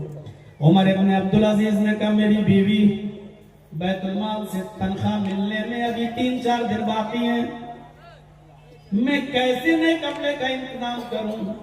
मैं भी चाहता हूं कि मेरा बच्चा नया कपड़ा पहने, लेकिन मैं कहां से लाऊं? बीवी ने कहा, एक मशवरा मैं देता हूं, एक मशवरा मैं देती हूं। कहा क्या? कहा ऐसा करिए, अभी किसी कासिद को किसी दूध को भेजिए और बैतुल माल के कैशियर से कह दीजिए 1 महीने की तनख्वाह हमें एडवांस दे दो, जो तुम्हें अगले महीने देना है 3-4, वो 1 महीने की तनख्वाह मुझे एडवांस दे दो, अगले महीने काट लेना, अगले महीने मत देना, 1 महीने की तनख्वाह एडवांस ले लो। अरे 4-5 दिन ही तो रह गए हैं महीना होने में, आप 4-5 दिन पहले ले लो, उसके बाद मत लेना। उमर इब्न अब्दुल अजीज ने कहा, बीवी मशवरा तो तुम ठीक ही दे रही हो, जो तनख्वाह मुझे 5 दिन के बाद मिलनी है वो हम आज ही ले लेते हैं, 5 दिन के बाद नहीं लेंगे। उमर इब्न अब्दुल अजीज ने लेटर लिखा और एक कासिद को, एक दूत को भेजा जिसने बैतुल माल के खजांची के नाम लेटर लिखा हुआ था, मेरी तनख्वाह 5 दिन पहले मुझे एडवांस दे दो, मेरे बच्चे के पास नए कपड़े नहीं है, कल ईद का दिन है, ईद का खर्चा है, इसलिए मैं 5 दिन पहले तनख्वाह मांग रहा हूं, तुम 5 दिन बाद जो तनख्वाह देने वाले हो वो मत देना, वो आज ही दे दीजिए। बैतुल माल के खजांची ने जब ये लेटर पढ़ा, लेटर पढ़ने के बाद उसके पीछे अपनी एक तहरीर लिख दी और उसी दूत को कासिद को देकर भेज दिया, और भेजने के बाद कहा जाओ और इसको उमर इब्न अब्दुल अजीज को दे देना। उमर इब्न अब्दुल अजीज ने जब लेटर पढ़ा, उसमें खजांची ने उसी लेटर के पीछे ये लिख दिया था, अमीरुल मोमिनीन, आपका हुक्म सराखों पर, आपको मैं 5 दिन पहले भी तनख्वाह देने के लिए तैयार हूं, लेकिन ये बताइए इस बात की गारंटी क्या है कि 5 दिन तक आप जिंदा भी रहेंगे या नहीं रहेंगे? 5 दिन तक आप जिंदा भी रहेंगे या नहीं? अगर पूरे महीने की तनख्वाह मैं आपको दे देता हूं और कल आपका इंतकाल हो जाए तो 4 दिन की जो तनख्वाह आपके पास ज्यादा जाएगी उसको वापस कौन करेगा? उसका जिम्मेदार कौन है? उसका जमानती कौन है? उमर इब्न अब्दुल अजीज, क्या आप जमानत देते हैं कि मरने के बाद आप उस रकम को वापस करेंगे? उमर इब्न अब्दुल अजीज की आंखों में आंसू आ गए और कहने लगे, मेरी बीवी मुझसे ज्यादा अमानतदार मेरा कैशियर है, मेरा खजांची है, मैं कैसे 5 दिन पहले तनख्वाह एडवांस ले लूं? उसने कहा कि गारंटी दो कि 5 दिन तुम जिंदा भी रह सकते हो या नहीं। मैं कैसे बताऊं कि 5 दिन भी मेरी जिंदगी मेरे साथ वफादारी करेगी या नहीं? आए मेरी बीवी, अगर मैं कल ही मर गया या आज ही मर गया तो वो जायद तनख्वाह बैतुल माल में कौन वापस करेगा? मैं अपने मरने के बाद किसी पर भरोसा नहीं कर सकता और अल्लाह के पास मैं कर्जे की हालत में नहीं जा सकता। मैं अपने बेटे को पुराने कपड़े समझा बुझा कर बहला फुसला कर पहना दूंगा, मुझे पुराने कपड़ों में अपने बेटे को देखना गवारा है, लेकिन एडवांस तनख्वाह लेना गवारा नहीं है। हलाल की वो तनख्वाह हमारी अपनी मेहनत है, लेकिन इसके बावजूद नहीं ले रहे, मैं एडवांस कैसे ले लूं? इस वाक़े की रोशनी में हम जरा गौर करें और अंदाजा लगाएं, हम तो यहाँ तमाम लोगों का उधार लिया हुआ पैसा भी देने के लिए तैयार नहीं है। कितने लोग बेईमानी कर जाते हैं, जबकि कर्जे की शक्ल इतनी खतरनाक है। अगर आपका किसी के ऊपर 5 रुपए का भी कर्जा है और अगर आप मर गए तो कर्जदार की नमाज़े जनाजा भी जायज नहीं है शरीयत के अंदर। जब तक उस कर्जदार के लिए जनाजे के फील्ड में जनाजे की नमाज के वक्त उसका भाई या उसका बेटा या उसका रिश्तेदार खड़े होकर नमाज जनाजा से पहले ये नहीं कहेगा कि हाँ मैं अपने भाई का इतना करोड़ रुपए का कर्जा अदा मैं कर दूंगा, तब तक उसकी नमाज जनाजा जायज नहीं है। हमारे यहाँ तो रस्म है, मर गया मौलवी साहब खड़े हो गए पढ़ा दिया, किसी की भी नमाज जनाजा उस वक्त तक अल्लाह के रसूल नहीं पढ़ाते थे जब तक ये पूछ नहीं लेते थे कि मरने वाला किसी का कर्जदार तो नहीं है।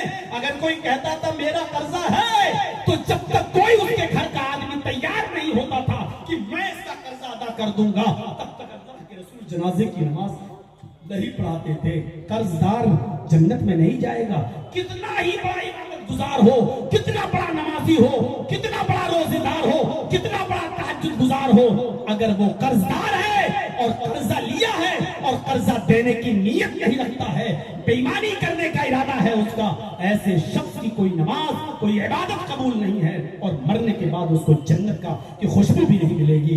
मेरे प्यारे साथियों, कर्जे की शक्ल बहुत खराब है। ये उमर इब्न अब्दुल अजीज का हम कहां हैं?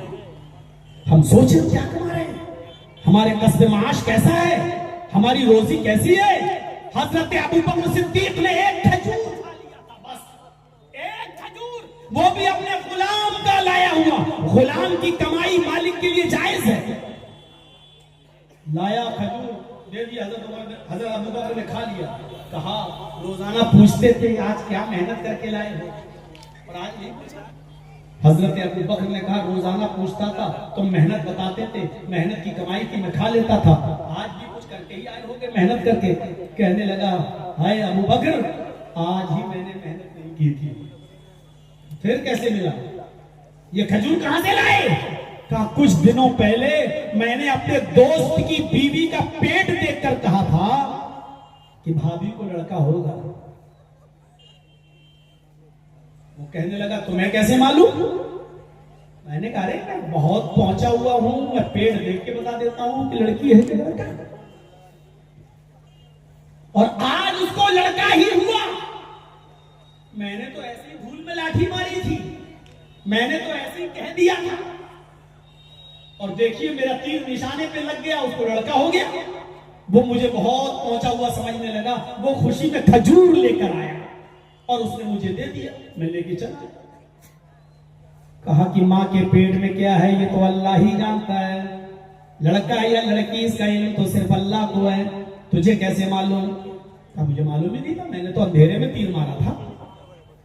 कहा इसका मतलब ये है कि तूने, उसने इसी खुशी में लाके तुझे दिया, ये तो सरासर हराम है। हराम है तो आपने क्यों खा लिया?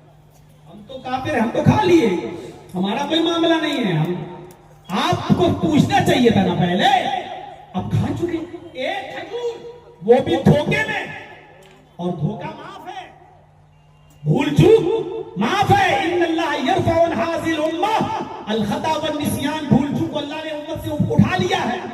अगर कोई भूल कर 5 रकातें पढ़ ले ज़ोहर की और उसको पता ही न चले तो माफ है, या 3 ही पढ़ जाए धोखे से, उसको याद ही ना हो तो माफ है, हो गई उसकी नमाज। भूल चूक माफ है, धोखे से खा लिया माफ है, लेकिन इसके बावजूद हजरत अबू बकर सिद्दीक ने कहा जी बिल मां, पानी लाओ। अपने गुलाम से पानी मंगाया, पानी का पूरा गिलास पी लिया और फिर करके उंगली डाल के खजूर को थूका, पानी क्या किया, उल्टी की, वॉमिटिंग की, थोड़ा सा खजूर बाहर निकला, फिर पानी पिया, फिर उंगली डाली, फिर क्या किया, फिर थोड़ी सी खजूर बाहर निकली। उस वक्त तक पानी पीते रहे जब तक, और क्या करते रहे जब तक यकीन नहीं हो गया कि सारा खजूर निकल गया होगा। जब यकीन हो गया कि सारा खजूर निकल गया होगा, तब कहा अब सुकून मिला, जाकर जितना खाया था वो मैंने निकाल दिया है। जो हराम का एक लुकमा खाता है, अल्लाह के नबी फरमाते हैं उसके दिल पर स्याह नुक्ता बिठा दिया जाता है। नुक्ता जैसे आप फाउंटेन पेन से, निब वाले पेन से लिखेंगे एक ऐसे, तो वहां स्याही लग जाएगी, वो नुक्ता अल्लाह ताला उसके दिल पे बिठा देता है। अगर वो तौबा करता है तो नुक्ता मिट जाता है, अगर वो तौबा नहीं करता है तो वो नुक्ता फैलते फैलते फैलते फैलते पूरे दिल को काला कर देता है। और जब इंसान का पूरा दिल काला हो जाता है तो फिर उसको परवाह नहीं होती कि ये दौलत मेरे पास कहां से आ रही है, हलाल की है या हराम की। अब आप अंदाजा लगाइए, हलाल और हराम। आज जो लोग परवाह नहीं करते, आने दो पैसा जहां से भी आ रहा है, हलाल का हो या हराम का, आने दो, समझ लो कि उनके दिल पूरे के पूरे स्याह हो चुके हैं और काले हो चुके हैं। क्योंकि जिनका दिल स्याह हो जाता है फिर उसको परवाह नहीं रहती। और माले हराम हराम जगह जाएगा भी। अच्छा एक बात बताइए, आपके यहाँ जब इलेक्शन होता है, आपके यहाँ क्या पूरे हिंदुस्तान में होता है, तो कैंडिडेट जीतता तो एक ही है ना, खड़े हो जाते हैं 10-10, 12-12, 15-15, और सब लोग महंगे महंगे टिकट खरीदते हैं। कभी कभी तो टिकट 1-1 करोड़ 2-2 करोड़ तक पहुंच जाता है। और जाहिर है तो कोई 10 लाख में, कोई 20 लाख में, कोई 50 लाख में, कोई 1 करोड़ में टिकट खरीदता, सभी ने खरीदे, जीता तो एक कैंडिडेट और सब हार गए। तो सब हार गए तो उनका पैसा भी तो डूब गया ना। माले हराम जैसा कमाओगे, खर्च भी अल्लाह ताला उसी तरीके से करे, वो मिटता भी उसी तरीके से है, वो बर्बाद भी उसी तरीके से होता है, बर्बाद भी उसी तरीके से होता है। इसलिए शरीयत से सीखो। तो फिर मैं थोड़ा सा घूम कर फिर वहीं आ रहा हूं। देखिए बात मेरी कहां से कट गई, ये कस्बे माश पर आ गया। मैं 2 ऊंट बैतुल माल से गायब हो गए, ये वाकया मैं बयान कर रहा था, और यहां से मैं टर्न हो गया था कस्बे माश पर। 2 ऊंट बैतुल माल से हजरत उमर फारूक के जमाने में हजरत उमर उसके अमीरुल मोमिनीन थे, 2 ऊंट गायब हो गए। आज आप अमानतों का कितना ख्याल रखते हैं, हर मुसलमान गौर करे। हजरत उमर फारूक के जमाने में 2 ऊंट बैतुल माल से गायब हो गए, भाग रहे हैं, रस्सी तोड़ के भाग गए। हजरत उमर को पता चला कि 2 ऊंट बैतुल माल से भाग गए। हजरत उमर सख्त गर्मी में, चिलचिलाती हुई धूप में उन ऊंटों के पीछे पीछे दौड़ रहे हैं मदीने में। 2 ऊंट भी गायब। आज करोड़ों रुपया लोग लेके भाग गए हैं। माल्या जैसे लोग, ना उनको लाने की कोशिश, ना उनको वापस बुलाने की कोशिश, ना उस पैसे को देने की कोशिश। गौर करो, 2 ऊंट। अंकल जी बैठ जाओ, कहां उठ रहे हैं आप? रिश्ते करेंगे क्या करेंगे? अब तो चाची भी सो गई होंगी, क्या करेंगे घर जाके? मेरे भाइयों गौर से सुनिए, 2 ऊंट और हजरत उमर भाग रहे हैं ऊंटों के पीछे पीछे, और 2 मंजिल मकान है। तो सुनिए, बड़ा दिलचस्प वाकया मैं सुना रहा हूं आपको। सामने 2 मंजिल का बेहतरीन खूबसूरत मकान, उस मकान के ऊपर, छत के ऊपर हजरत उस्मान खड़े हैं। हजरत उस्मान पैसे वाले आदमी अपने 2 मंजिला मकान पर खड़े हुए ऊंटों के पीछे भागने वाले आदमी को देख रहे हैं। पहचान नहीं पाए कि ये कौन है, पहचान नहीं पा रहे ये कौन है। कहा कि इतनी गर्मी में ये कौन आदमी दौड़ रहा है, पैरों में चप्पल भी नहीं है, सख्त गर्मी, चिलचिलाती हुई धूप, जमीन गर्म, और इस गर्म जमीन में नंगे पैर ये दौड़ रहा है, ये कौन आदमी है? कोई काम करना था तो साए में करता, थोड़ा शाम हो जाने देता, सूरज ढल जाने देता, तब निकलता घर से। हजरत उमर भागते भागते उस बिल्डिंग के पास आए, उस घर के पास आए, तो हजरत उस्मान ने पहचान लिया, अरे ये तो अमीरुल मोमिनीन है, ये तो हजरत उमर फारूक है। आवाज दी, अमीरुल मोमिनीन इधर आइए, इतनी गर्मी में कहां भाग रहे हैं आप? हजरत उमर ने ऊपर देखा, उस्मान से कहा, उस्मान ये ऊंट भाग रहे हैं, ये ऊंट बैतुल माल के हैं, इनको पकड़ना मेरी जिम्मेदारी है। हजरत उस्मान कहते हैं, अमीरुल मोमिनीन आप घर पे आ जाइए, मैं अपने नौकरों को, अपने गुलामों को इन ऊंटों के पीछे लगा देता हूं, वो इन ऊंटों को पकड़ेंगे और बैतुल माल में जमा कर देंगे। आप हमारे घर पे आइए, सस्ता लीजिए और ठंडा पानी पी लीजिए, इतनी सख्त गर्मी में आप निकले हैं। उमर का जवाब देखो, उमर का जवाब, आए उस्मान, घर का साया तुम्हें मुबारक हो, पानी तुम्हें मुबारक हो, खादिम मैं हूं, अमीरुल मोमिनीन मैं हूं। अगर ये ऊंट गायब हो गए तो कयामत के दिन सवाल मुझसे होगा, तुमसे नहीं होगा। अगर आज ये ऊंट गायब हो गए तो कल कयामत के दिन में इन ऊंटों पर अल्लाह को क्या जवाब दूंगा? बैतुल माल के ऊंटों की जिम्मेदारी मेरे ऊपर है। कहा अच्छा। पकड़ के लाए हजरत उमर खुद, और उन ऊंटों को पकड़ के बैतुल माल पहुंचाया। अब बैतुल माल में जब गए और खूंटे से उन ऊंटों को बांध दिया, उसके बाद वहां के लोगों की क्लास लेना शुरू की। बताओ ये ऊंट कैसे भागे? तुम इसकी निगरानी कर रहे हो, ये ऊंट भागे कैसे? मेरे भाई जो ताज्जुब करेंगे आप। एक सहाबी जवाब देते हैं, अमीरुल मोमिनीन इन ऊंटों की दुम उठाकर देखिए, इन ऊंटों की पूंछ उठाकर देखिए। हजरत उमर ने जब इन ऊंटों की, दोनों ऊंटों की दुम उठाकर देखा तो उन दोनों ऊंटों के मकाद में, उनकी लेट्रीन के रास्ते में गहरे गहरे जख्म थे और उन जख्मों से खून बिलट आ रहा था। फरमाया उस आदमी ने, अमीरुल मोमिनीन ये ऊंट इन जख्मों की तकलीफ बर्दाश्त नहीं कर पाए, इसलिए रस्सी तोड़कर भाग गए। इन लैट्रीन के रास्ते में इन ऊंटों का जो जख्म है, इन जख्मों की तकलीफ से ये ऊंट रस्सी तोड़ के भाग गए। हजरत उमर फारूक ने कहा, तुमने मुझे पहले क्यों नहीं बताया? एक मामूली सा आदमी आपके इलाके का, और हजरत उमर फारूक अमीरुल मोमिनीन और 22 लाख मुरब्बा मील के अमीर,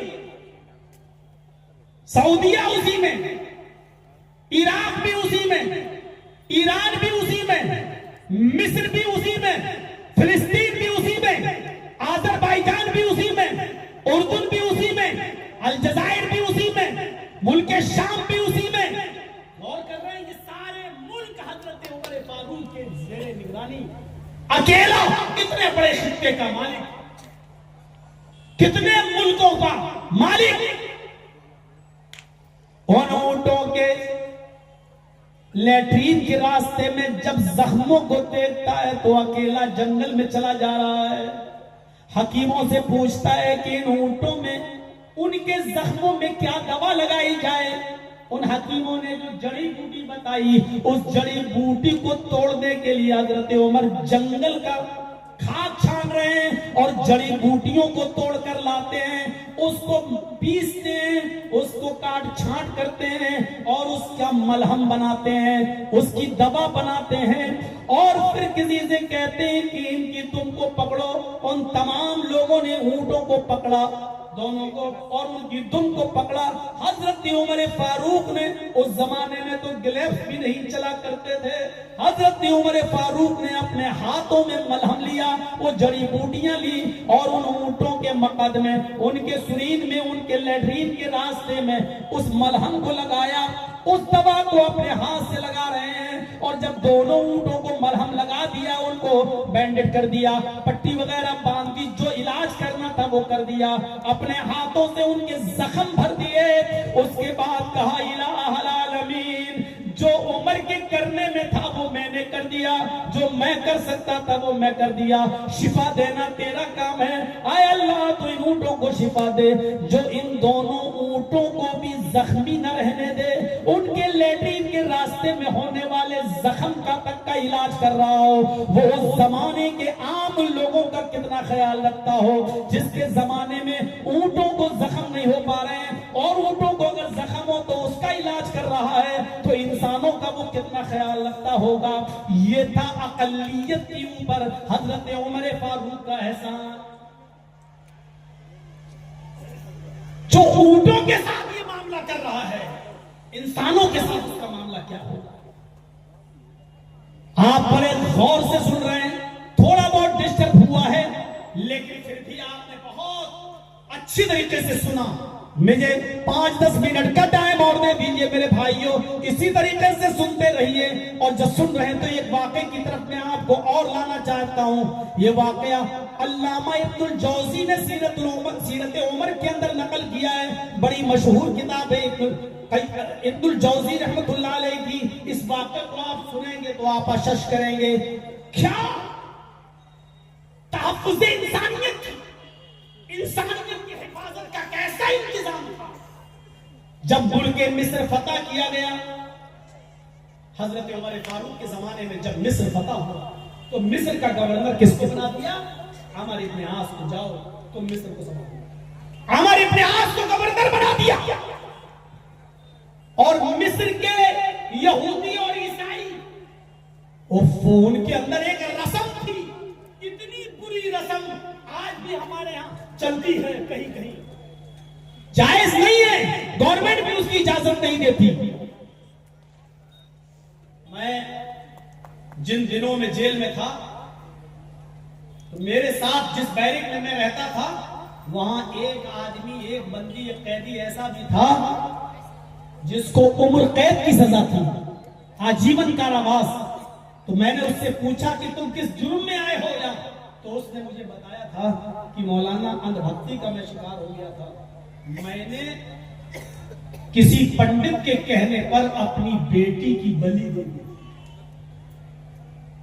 अपनी बेटी की गर्दन काट कर मैंने किसी देवी देवता पे चढ़ाया, और उसने कहा था कि ऐसा करोगे तो तुम्हें बहुत कुछ मिलेगा।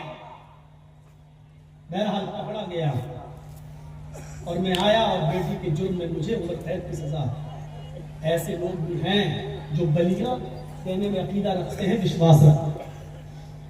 जिस वक्त मिस्र फतह हुआ, अमर इब्न आस ने मिस्र की बागडोर संभाली।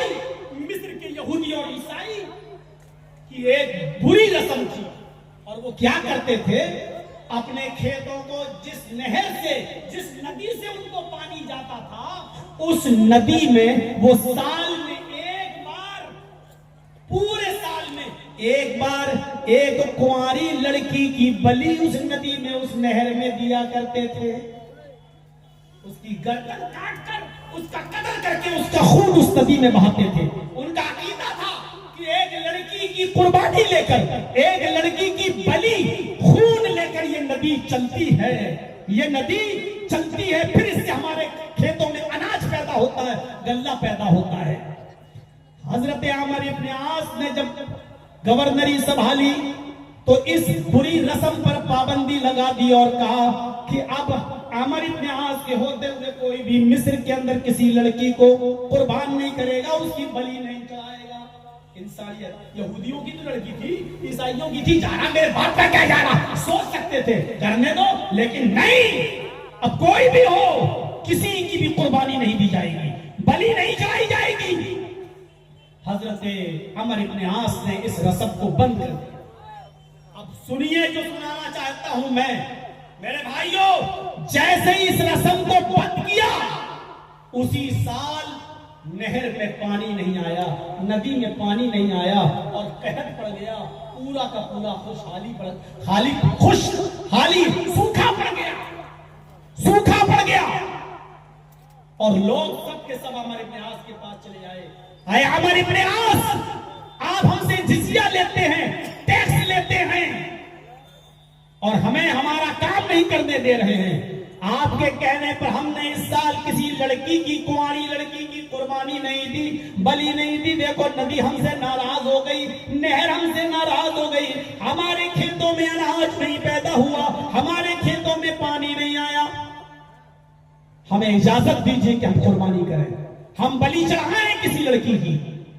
अमर इब्न आस ने कहा नहीं, लड़की की कुर्बानी नहीं देने देंगे। कहा फिर हम टैक्स भी नहीं देंगे आपको, जब हमारे यहाँ पैदा ही नहीं हुआ, कुछ इनकम ही नहीं हुई, तो हम आपको टैक्स क्यों देंगे, हम जिजिया भी नहीं देंगे। और अगर आप हमें जिजिया न देने की शक्ल में अपने मुल्क से निकालें तो हम निकल जाएंगे। क्या कर सकते हैं, हमारी जब पैदावार ही नहीं, हम जब कमाएंगे नहीं तो टैक्स कहां से देंगे, और आप हमें हमारे अकीदे पे चलने नहीं देंगे। मामला इतना संगीन था कि हजरत अमर इब्न आस ने कहा मैं क्या करूं, अगर हम लड़की की कुर्बानी करने दें तो एक मासूम बच्ची की जान जा रही है, एक कुंवारी लड़की की जान जा रही है, और अगर हम इनको ऐसा न करने दें तो इनकी पैदावार रुक गई और ये कह रहे हम टैक्स नहीं देंगे।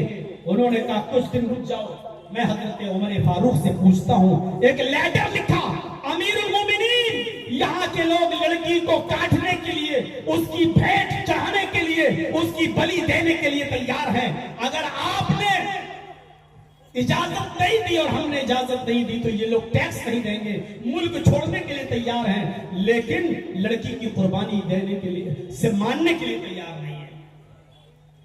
हजरत उमर फारूक ने वहीं से एक लेटर लिखा दरियाए नील के नाम, वो दरियाए नील, और लेटर में क्या लिखा, कहां है मुसलमानों ये ईमान आज हमारे पास, बड़े बड़े दावे करते हैं आज। यही रिजल्ट देने के लिए हम चीख रहे थे, मुसलमानों एक हो जाओ, मुसलमानों मिल जाओ।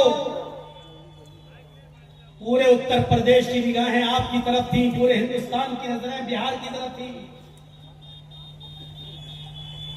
और आपके रिजल्ट ने बता दिया कि जर्जी साहब अभी उत्तर प्रदेश के अंदर भी वही रिजल्ट आने वाला है जो बिहार में आया है।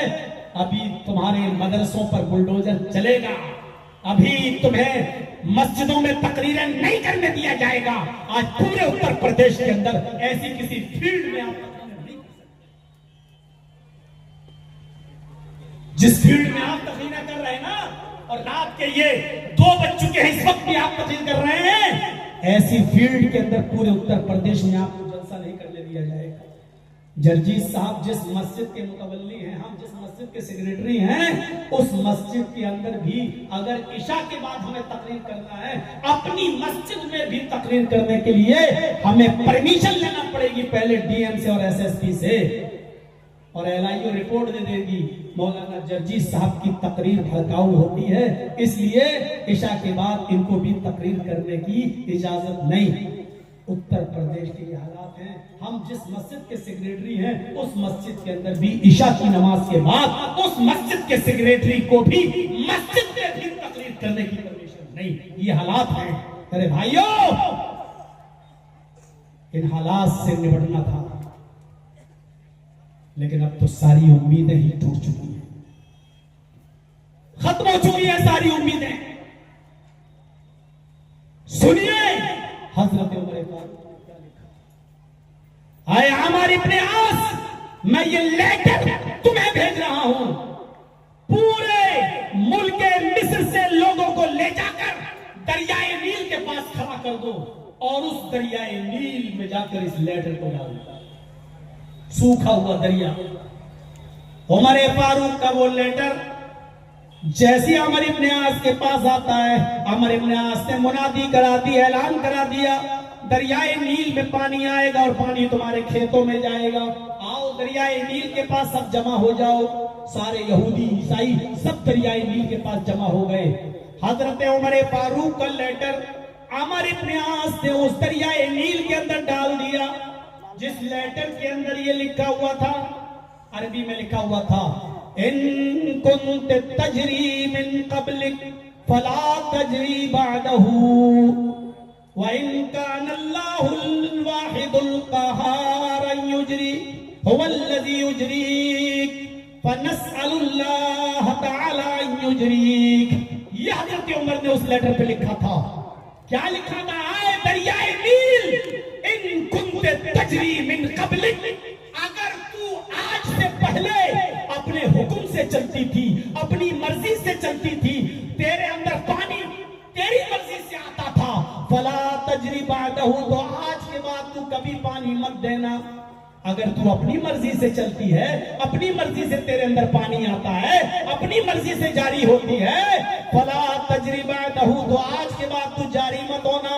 उमर को तेरे पानी की कोई जरूरत नहीं है, आज के बाद तू पूरी जिंदगी के लिए सूख जाना, कभी पानी मत देना। और आए दरियाए नील, व इन कान अल्लाहुल वाहिदुल क़हार हुवल्लज़ी युजरीक, और अगर तेरे ऊपर अल्लाह जो अकेला है, क़हार जो जबरदस्त है, अगर तू उसके हुक्म से जारी होती है, उसके हुक्म से पानी देती है, उसके हुक्म से तेरे अंदर पानी आता है, तो हम तुझसे नहीं, फनस्अलुल्लाह तआला अन युजरीक, तो हम अल्लाह ही से दुआ करेंगे कि वो तुझे जारी कर दे। अगर तू अल्लाह के हुक्म से जारी होती है, तो हम अल्लाह से दुआ करेंगे कि वो तुझे जारी कर दे। अगर तू अपनी मर्जी से चलती है, तो तेरे पानी की जरूरत नहीं है, और अल्लाह के हुक्म से जारी होती है, तो अल्लाह मुझे पानी देगा। बस ये लेटर डालो, अल्लाह की कसम, ऐसा पानी उस दरियाए नील में आया कि तारीख में मुअर्रिख ने लिखा है, इब्नुल जौजी ने सीरत उमर में लिखा है कि पानी लेवल से 16 गज ऊपर पहुंच गया। पानी अपनी लेवल से 16 गज ऊपर पहुंच गया। हजरत उमर को और अमर इब्ने आस को ये दुआ करना पड़ी, आय अल्लाह, मैंने रहमत का पानी मांगा था, जहमत का पानी नहीं। आय अल्लाह, रहमत का पानी चाहिए, ऐसा पानी नहीं जो जहमत वाला हो, जो तकलीफ वाला हो। मेरे भाइयों, उस दिन से दरियाए नील बह रही है, तो आज तक सूखने का नाम नहीं लेती है। हजरत उमर इस तरीके से एक लड़की की जान बचाई, जो हर साल यहूदी लोग एक लड़की की जान देते थे। इस तरीके से इंसानियत की हिफाजत होती थी। ये नहीं देखा जाता था कि मरने वाला हिंदू है या मुसलमान, यहूदी है या ईसाई, हर किसी को बचाया जाता था, हर किसी के जान की हिफाजत होती थी। तो मेरे भाइयों, तहफ़्फ़ुज़ इंसानियत जरूरी है, और अक़लियत के साथ अक्सरियत की जिम्मेदारी है कि वो अक़लियत का पूरा पूरा ख्याल रखे। यही चंद बातें बुनियादी तौर पर 1.5 घंटे की तकरीर में मुझे आपके सामने रखना थी, जो मैंने आपके सामने रख दी है। मुझे उम्मीद है अक्ल हलाल, अक्ल माश का मसले को अपने ऊपर नहीं लेंगे। शरीयत का मसला है, उसमें आप भी आ सकते हैं, हम भी आ सकते हैं। बहुत से मसाइल ऐसे हैं। लोन पर मोबाइल लेना कैसा है, लोन पर फ्रिज लेना कैसा है, लोन पर या फाइनेंस कराना कैसा है, मस्जिद में गैर मुस्लिम का पैसा लग सकता है कि नहीं लग सकता है, इसी तरीके से कब्रिस्तान में अगर कोई गैर मुस्लिम पैसा दे तो लग सकता है। ये सारे मसाइल हैं। इन तमाम मसाइल की तरफ हम नहीं जा पाएंगे। बीवी के कान की बाली जरूरत पड़ने पर बेच दिया था, और वो मेहर में था। अब बीवी इंतकाल कर गई। वाह साहब, चलिए, तो मेरे भाइयों, अल्लाह ताला से हम दुआ करते हैं। और अभी आप बैठिए, कोई और भी है? कोई नहीं है? मोबाइल अपने आप से, क्योंकि आज हम आप लोगों से कब्रिस्तान के लिए कुछ लेंगे अपने हाथ पर। जयनगर वालों, बहुत मोहब्बत की है आपने हमसे, हजारों दुश्मनी के बावजूद आपने हमको भूले नहीं। 1999 में मेरी पहली तकरीर दीदवारी में हुई थी तौहीद साहब के यहाँ, और आज 2025 चल रहा है। 26 साल से आप हमें बराबर बुला रहे हैं, आप भूले नहीं। इसी मोहब्बत का हवाला देते हुए आज मुझे देखना है कि मेरे कहने पर मेरे हाथ पर आप इस कब्रिस्तान के लिए क्या देते हैं। मेरे भाइयों, इस मसले का जवाब बहुत आसान है। बीवी के कान की बाली जरूरत पड़ने पर बेच दिया, बीवी की इजाजत से बेचा, होता ही है, जरूरत पड़ गई तो बीवी ने कहा बेच दिया, कोई बात नहीं, आपने बेच दिया, कोई बात नहीं। अब वो कहते हैं कि बीवी का इंतकाल हो गया, तो जितने की वो बाली थी आप उतने